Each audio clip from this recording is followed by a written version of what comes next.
If people know who you are and they know that you wrote a book, they automatically lower their expectations by like 1,000 degrees. And so a consistent piece of feedback that I've received ever since I've published this book is, oh, you know what? It was actually good.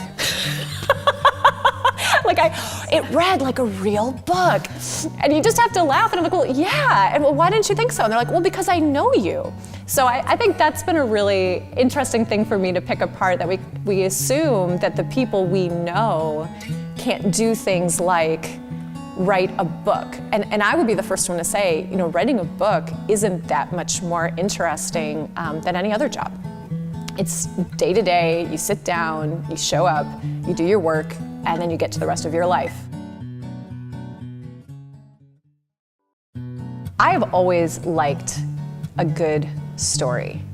I was the type of kid that if I wasn't hanging with my friends and making up stories with them, I was reading stories and then making up stories by myself. I was not a fiction writer. I mean, I wasn't one of those kids who always had a journal going and was always coming up with story after story after story. Like, I don't have this vault of stories. I think I have like one from childhood where I tried to be an illustrator. That didn't go well, not an artist. And then I think I had this other one that I tried to start, like a historical fiction novel called, I don't remember what it was called, but I don't have that one anymore either. So this is my third. Lou is story number 3.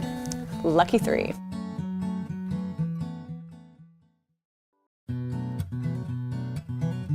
Lou is more the type of girl that I was always looking to find in fictional books, but was never quite finding.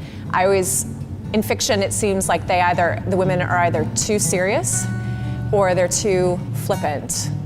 And with Lou, I wanted it to be a mixture of the two, where someone's like, yeah, that's a girl that I would want to go out and get a drink with, or that's the girl that lives next door, or that's a girl I want to be. I didn't want her to fit so easily into one category, and that was one of the things that kept stopping me with my fiction writing over the last several years was lack of dimension in female characters. And I wanted someone who could have me crying one page and laughing my butt off the next.